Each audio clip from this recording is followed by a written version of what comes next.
الذي تتنزل عليه الرحمة والبركة، فنسأل الله سبحانه وتعالى أن يجعلنا من أهل الرحمة ويجعلنا من أهل البركة ويجمعنا وإياكم في الفردوس الأعلى إن شاء الله. اللهم طهر قلوبنا من النفاق واحفظ ألسنتنا من الكذب واجعلنا من الصديقين واجعلنا مع الصادقين. وصلى الله على سيدنا وحبيبنا وقرة أعيننا سيدنا محمد صلى الله عليه وعلى آله وصحبه وسلم. أما بعد، السلام عليكم ورحمة الله وبركاته. نويت التعلم والتعليم والتذكر والتذكير والنفع والانتفاع والعلم والنفع والانتفاع والإفادة والاستفادة والحث على التمسك بكتاب الله وسنة رسوله والدعاء إلى الهدى ودلالة على الخير ابتغاء وجه الله ومرضاته وقربه وثوابه سبحانه وتعالى. Alhamdulillah, syukur kita pada Allah Subhanahu wa taala dengan limpah dan rahmat daripada Allah. Maka Allah Subhanahu wa taala menciptakan sesuatu dengan kehendaknya, kemudian memilih daripada ciptaan itu. Tuan-tuan yang dirahmati Allah Subhanahu wa taala, maka pada waktu yang ringkas ini saya nak bersama dengan tuan-tuan yang dirahmati Allah Subhanahu wa taala dan yang saya hormati Al-Fadhil Ustaz Ahmad, Syekh Ahmad yang mafruh, sepatutnya dia yang bercakap di depan ini lebih aula. Ala kulli hal khair insyaallah. Tuan-tuan yang dirahmati Allah Subhanahu wa taala, sepanjang di dalam bulan Ramadan ini kita disuruh mentadabbur Al-Quran. Maka suka saya nak bersama tuan-tuan, sepanjang kita membaca Al-Quran, maka saya nampak di situ Allah mengajar kita bagaimana perjalanan hidup kita dan apakah matlamat yang sebenarnya kita hidup di atas muka bumi Allah Subhanahu wa taala. Pertama sekali, ayat Allah Subhanahu wa taala dalam surah Al-Qasas ayat 68, a'udzubillahi minasyaitonirrajim. Wa rabbuka yakhluqu ma yasha' wa yakhtar. Allah Subhanahu wa taala berfirman, kata Allah Subhanahu wa taala, dan Tuhan kamu lah yang menciptakan, yakni bihikmatih, Allah menciptakan ma yasha'. Allah Subhanahu wa taala dia menciptakan apa yang dia nak, kemudiannya Allah kata wa yakhtar. Dan kemudiannya Allah kata dan Allah pilih daripada ciptaan-ciptaan itu. Dan ini sifat harus bagi Allah Subhanahu wa taala. Fa'lu kulli mumkinin wa tarku. Allah boleh pilih, Allah boleh tidak pilih. Dan sifat harus bagi Allah Subhanahu wa taala. Yang seronoknya bila kita baca ayat-ayat Allah Subhanahu wa taala ini, saya buka satu kitab, iaitu nama kitab tu Al-Hubbu fil Quran, yang dikarang oleh Syekh Ramadan Al-Budi. Disebutkan Al-Hubbu fil Quran, kasih dalam Quran. Setelah saya baca kitab itu, subhanallah, di dalam Quran ini Allah Subhanahu wa taala menciptakan segala perkara atas muka bumi Allah Subhanahu wa taala. Cuma dalam banyak-banyak ciptaan itu ada satu ciptaan yang Allah cipta, dan dengan sebab ciptaan itulah Allah ciptakan ciptaan yang lain, dan ciptaan yang lain itu Allah cipta untuk berkhidmat dan tunduk kepada satu-satunya ciptaan itu. Subhanallah. Maka bila saya tengok di dalam itu, iaitu ciptaan yang Allah cipta supaya ciptaan lain tunduk kepadanya dan berkhidmat kepadanya, iaitu al-insan, manusia. Cuba tengok ayat Allah Subhanahu wa taala surah Ibrahim. Allah berfirman, a'udzubillahi minasyaitonirrajim. Allahul ladzi khalaqas samawati wal ard wa anzala minas samai ma'an fa akhraja bihi minats thamarati rizqan lakum. Mula-mula Allah kata, Allah Subhanahu wa taala menciptakan langit dan bumi, dan Allah turunkan hujan daripada langit menyebabkan tumbuh buah-buahan, rezeki untuk kamu. Ya, ini manusia. Cuba tengok selepas itu Allah kata, wasakhara lakum fulkan litajriya bihi fil bahri. Dan Allah permudahkan kepada kamu itu kapal-kapal untuk menyusuri di atas laut. Maknanya di dalam ayat yang lain Allah permudahkan laut kepada manusia. Allah cipta laut tujuannya untuk memudahkan manusia untuk berjalan di atasnya, yaitu untuk manusia berlayar di atasnya. Tujuan memudahkan manusia. Bila sebut wasakhara, Ma makna wasakhara? Kalau kita sebut sakhara, iaitu membawa maksud, kalau kita terjemah, kebanyakan mengatakan dan memudahkan. Tapi kalau kita baca naik kenderaan, ada satu doa, Allah ajar kita, Subhanalladzi sakhara lana hadza. Iaitu setengahnya menafsirkan yang menundukkan kenderaan ini untuk kami. Iaitu memudahkan kenderaan ini untuk kami kawal. Maka Allah SWT kata, وَسَخَّرَ لَكُمُ الْفُلْكَ لِتَجْرِيَ بِهِ فِي الْبَحْرِ وَسَخَّرَ لَكُمُ الْأَنْهَارِ. Dan Allah permudah dan menyebabkan sungai pun aku cipta untuk tunduk pada kamu, mudah untuk kamu. وَسَخَّرَ لَكُمُ الْشَمْسَ وَالْقَمَرَ دَائِبَيْنِ. Dan Allah Subhanahu Wa Taala kata juga, aku tundukkan matahari dan bulan untuk mudahkan khidmat kepada kamu, yang mana kedua-duanya sentiasa beredar untuk kemudahan kamu, yaitu manusia. Kemudian Allah kata lagi, sambungan ayat itu lagi, وَسَخَّرَ لَكُمُ اللَّيْلَ وَالنَّهَارَ. Dan aku tundukkan kepada kamu, mudahkan untuk kamu wahai manusia, dengan ciptaanku langit dan dengan ciptaanku siang dan malam. Banyak ayat Allah Subhanahu Wa Taala. Di dalam itu Syekh Ramadan Al-Buti mengatakan bahawa kasih Allah Subhanahu Wa Taala manusia sangat luar biasa. Kasih Allah kepada manusia sejak sebelum ditaklifkan lagi, Allah telah kasih kepada kita. Karena itu Allah Subhanahu Wa Taala mengatakan, wa rabbuka yakhluqu ma yasha' wa yakhtar. Allah ciptakan semuanya, kemudian Allah pilih. Alhamdulillah kita sudah dicipta Allah. Adakah kita dipilih? Alhamdulillah. Kita dipilih oleh Allah, lahir kita manusia. Kita tidak lahir sebagai kambing. Kita tidak lahir sebagai kucing.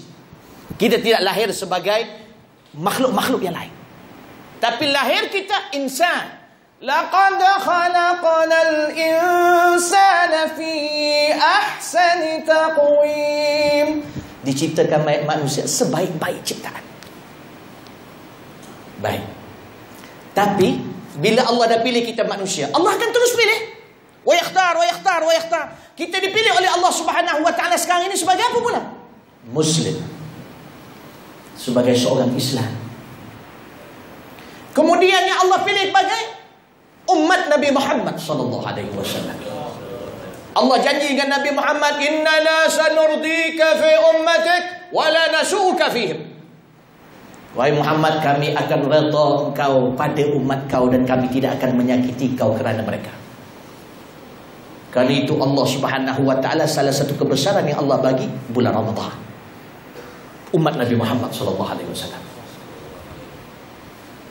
Lailatul Qadar. Allah nak bagi juga. Cuba tengok mudahnya Allah nak bagi juga. Aku nak bagi juga umat Muhammad. Yang aku pilih ini di kalangan manusia yang telah aku pilih pula umat Muhammad. Allah Subhanahu Wa Taala kata apa? Dan Nabi SAW bersabda, qala Rasulullah sallallahu alaihi wasallam, dalam kitab Asrar Siyam oleh Syekh Saleh Al-Ja'fari, dia sebut qala Rasulullah sallallahu alaihi wasallam, man shalla al-isha fi jama'ah faqad akhadha bihadhin wafirin min lailatul qadr. Wa fi riwayah wa bisubh wa salatul subh jamaah. Nabi SAW sabda, umat Muhammad ni kalau dia semayang jemaah isyak saja malam tu, yang malam aku bagi Lailatul Qadar, faqad akhadha bihadhin wafir, dia telah mendapat ganjaran yang sempurna daripada Lailatul Qadar. Kita siapa? Umat Nabi Muhammad sallallahu alaihi wasallam. Kita siapa tuan-tuan? Al-insan. Kita siapa? Yang dikurniakan Allah. Kalau 10 akhir ni tuan-tuan semayang jemaah isyak, masya-Allah istiqamah, faqad akhadha bihadhin wafir. Dan ahsan wa shalla subh fi jamaah faqad akhadha bihadhin wafir. Bagaimana pula kalau yang menghidupkan seluruh malamnya? Wa rabbuka yakhluqu ma yasha wa yakhtar. Dan alhamdulillah kita semua dipilih insya-Allah. Amin. Amin. Kita dipilih oleh Allah Subhanahu Wa Taala. Tapi ingat, mungkin timbul dalam perkataan hati, Ustaz, kalau begitu Ustaz, saya sentiasa hendak dipilih. Saya nak pilih, saya nak Allah selalu pilih saya nak pemilihan ini kekal. Kekal sampai bila-bila, bagaimana Ustaz? Tiba-tiba datang ayat Allah. Setelah kita baca-baca ayat Allah, satu lagi saya baca. Allah SWT berfirman di dalam surah An-Nahl ayat 96. A'udzubillahi minasyaitonir rajim. Ma 'indakum yanfad wa ma 'indallahi baq wa lanajziyanna alladhina sabaru ajrahum bi ahsani ma kanu ya'malun. Allah SWT berfirman, ma 'indakum yanfad. Apa yang di sisi kamu dari kelebihan, dari kecantikan, dari harta, dari kedudukan, dari segala kelebihan yang kamu ada, semuanya akan punah dan akan habis. Habis semuanya. Tapi Allah kata, habis macam mana Ustaz? Macam mana kalau saya ni nak sentiasa dipilih oleh Allah? Macam mana anak-anak saya kalau boleh nak kekal di dunia, di akhirat pun saya nak kekal bersama mereka? Bagaimana harta-harta saya ini pada maknanya kekal juga di akhirat? Maksudnya harta saya di dunia menjadi manfaat saya di akhirat. Saya nak kekal. Macam mana? Maka Allah dah beritahu, yang di sisi kamu akan habis, tetapi yang di sisi Allah akan kekal. Apa yang di sisi Allah? Redha. Apa yang di sisi Allah? Thawab. Apa yang di sisi Allah? Rahmah. Apa yang di sisi Allah? Barakah. Jadi kalau seseorang itu nak hartanya itu manfaatnya kekal di dunia sampai ke akhirat, maka jadikan hartanya itu di sisi Allah. Allah, malam ini contohnya tuan-tuan rahmati Allah. Saya tadi betul-betul tadi saya sungguh-sungguh kita kumpul malam ni untuk Ustaz Ahmad. Ya khair. La syuf saya isma. La asan astagfirullah.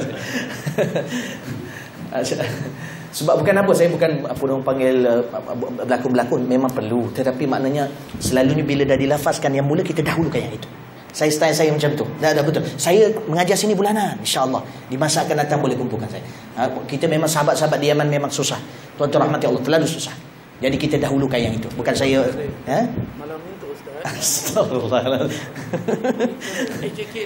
Baik, saya sambung tak habis nanti. Baik. Kita ma'indallahi baq wa ma'indallahi baq. Apa yang di sisi Allah kekal. Tuan-tuan, anak-anak tuan-tuan nak kekal di dunia, di akhirat nanti bersama antum. Dalam Quran kata auzubillahi minasyaitonir rajim wa yanqalibu ila ahlihi masrura, dan dia kembali kepada ahli keluarganya dalam keadaan gembira. Oi, bukan gembira, masrura. Mana masrura? Kalau gembira surur. Masrura maksudnya apa? Oi, dalam keadaan digembirakan dia.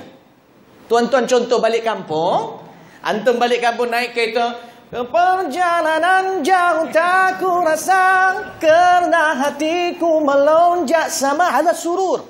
Itu orang panggil dia gembira seorang. Sambil bawa kereta, nak balik seronok.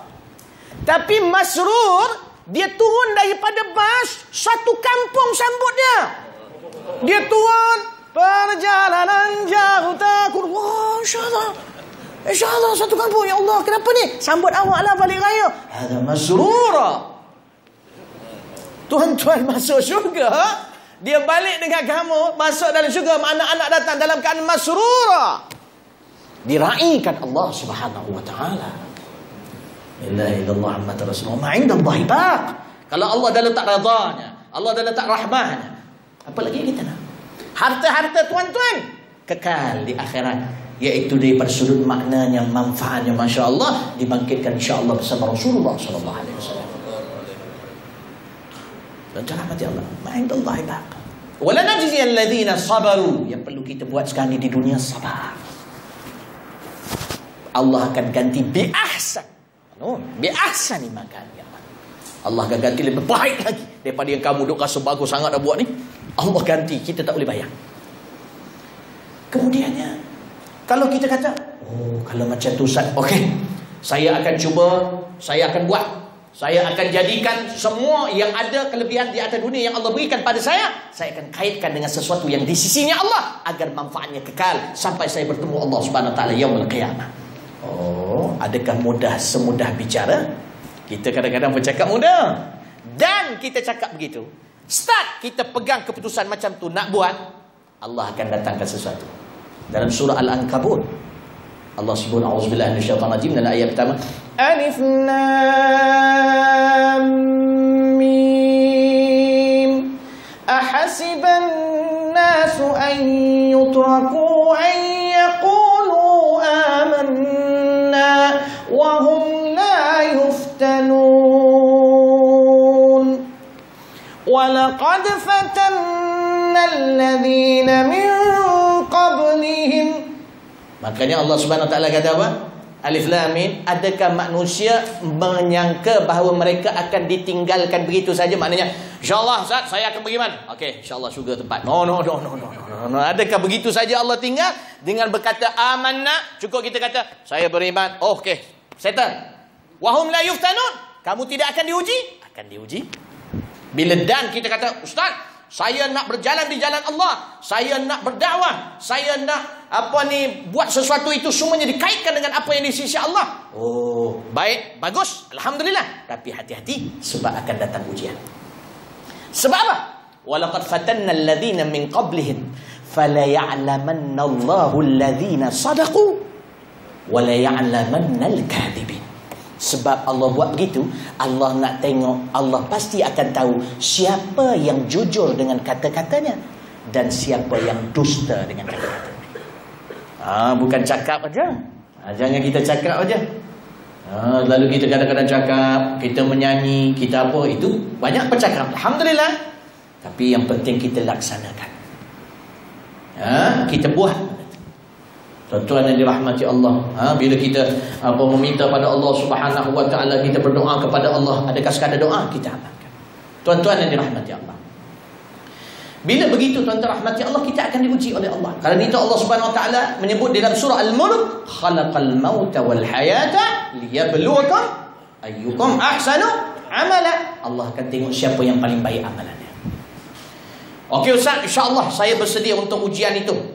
Tak apa-apa musibah, apa-apa ujian, kalau kena pada saya akan sabar. Oh, nanti dulu, kamu sudah silap. Sebab kamu nampak ujian Allah hanya daripada sudut benda yang tidak elok. Yang ni silap mentaliti kita. Sebab Allah sebut dalam Quran, dalam surah Al-Anbiya ayat 35, a'udzubillahi minasyaitanir rajim, wa nabluwakum bil khairi bisyarri wal khairi fitnatan. Bil khairi awalan, bisyarri bil khairi wasyarri fitnatan. Wa ilaina turja'un.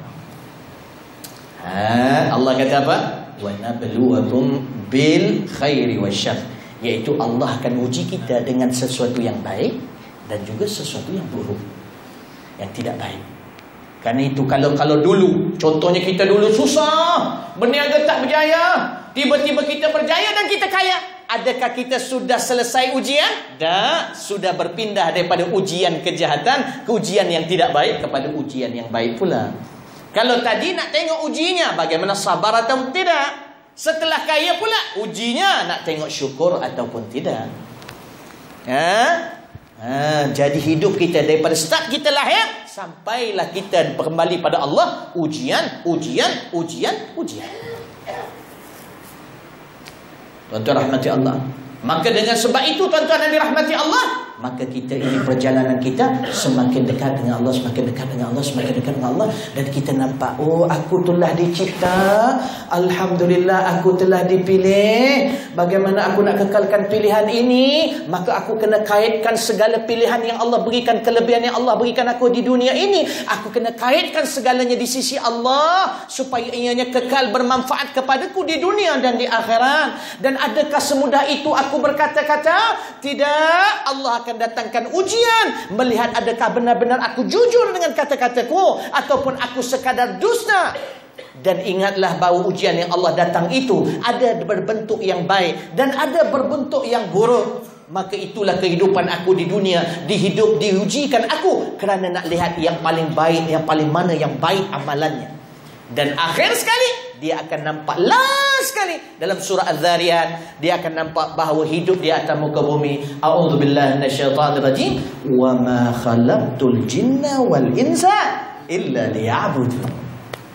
Maka dia akan nampak perjalanan dia, tidaklah Allah cipta jin dan manusia kecuali untuk menyembah Allah Subhanahu wa taala. Kan itu tuan-tuan, kita kena kaitkan, jangan terlalu tergantung dengan makhluk. Bila kita bergantung sangat hati kita dengan makhluk, maka susah kita nak bergerak. Kerana dalam kitab Minhajul Abidin ada 4 penghalang ibadah. Apa dia? Iaitu yang pertama, iaitu dunia.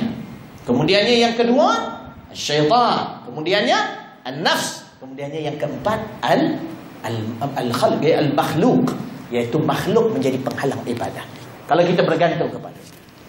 Tak mau tuan-tuan rahmati Allah. Saya dalam WhatsApp keluarga saya yang Rahman, ada orang hantar, adalah dalam yang Rahman tu ustaz pun ada, kerja bengkel pun ada, jurutera pun ada. Jadi kadang ada klip-klip dimasukkan, ada klip lagu. Dia masuk klip lagu ni nak cerita seorang lelaki yang dia dah tak tentu hara dah hidup sebab seorang perempuan. Allah, saya bila baca tu rasa macam jatuh kejantanan saya. Tuan-tuan rahmati Allah. Dia kata apa? Disebut dalam tu, dia kata apa? Seringkali aku menduga, seringkali ini terjadi, segala rahsia sudah ku tahu, rupanya aku tak dicintai. Untuk apa kau buatku begini? Ini jantan nyanyi ni.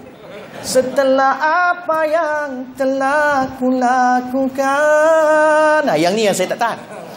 Air mataku mengalir di pipi setelah apa yang telah ku korbankan.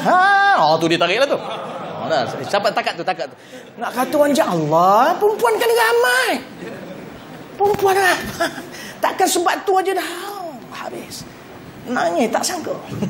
Saya tak habis dengar sebab dah kata Allah malu. Kenapa? Maknanya saya tak tahulah lagu tu lelaki ke nyanyi, perempuan nyanyi, tapi yang dalam tu lelaki lah nyanyi. Jadi tuan-tuan yang dirahmati Allah, kita jangan terlalu bergantung dengan makhluk. Kalau tak susah. Perjalanan kita dengan Allah dan Rasulullah sallallahu alaihi wasallam. Bila jalan dengan Allah dan Rasulullah sallallahu alaihi wasallam, bila berjalan saja Allah melihat kita dan Rasulullah contoh kita ketika Rasulullah sallallahu alaihi wasallam. Bangkit hari kiamat bersama Rasulullah sallallahu alaihi wasallam. Amin ya rabbal alamin. Dan kita dalam bulan Ramadan yang diberikan oleh Allah di dalam malam Lailatul Isra wal Mi'raj, salah satu anugerahnya daripada 8 anugerah, Syabul Mathani, 2 ayat terakhir surah Al-Baqarah, kemudian diberikan pula apa dia? Al-Islam, Al-Hijrah, Al-Jihad, As-Sadaqah, kemudiannya apa dia? Ramadan, kemudiannya Al-Amru bil Ma'ruf wa Nahyi 'anil Munkar, kemudiannya Salawatul Khams. Allah Subhanahu wa taala berikan kepada Nabi Muhammad sallallahu alaihi wasallam. Maka bersyukur pada Allah tuan-tuan, jangan tinggal sembahyang jemaah di masa ini, di masa akan datang Isya dan subuh, dan orang yang ada nifak dalam hatinya, dia menjadi berat melakukan sembahyang subuh berjemaah dan Isya berjemaah. Maka kalau boleh ada, kalau ada di kalangan kita yang rasa berat nak sembahyang Isya berjemaah ataupun subuh berjemaah, ada something di situ, cuba bersihkan nifak. Nauzubillah min dzalik. Maka tuan-tuan, mudah-mudahan Allah memelihara kita insya-Allah. Alhamdulillah, Ustaz Ahmad masya-Allah suaranya Ustaz Ahmad masya-Allah tabaraka. Saya daripada masuk tadi, asyhadu an la ilaha illallah astaghfirullah. Ini nak cari mana? Ini daripada Hadramaut. Oh, punya Ustaz Ahmad, barakallahu fikum. Mudah-mudahan kita bersyukur pada Allah. Mereka ini araqu afidatan wa aliyanu quluban. Al-imanu Yaman wal hikmatu yamaniyah. Nabi Abu Musa al-Asy'ari apabila masuk, Nabi kata, telah datang kepada kamu orang Yaman, hatinya orang panggil rapuh, lembut, mudah tersentuh dengan sesuatu yang berkaitan dengan Allah. Araqu afidatan wa aliyanu quluban. Al-imanu Yaman. Rasulullah kata iman di Yaman, wal hikmatu yamaniyah, dan hikmah di Yaman. Masya-Allah. Dan antum dimuliakan dengan orang yang mulia insya-Allah.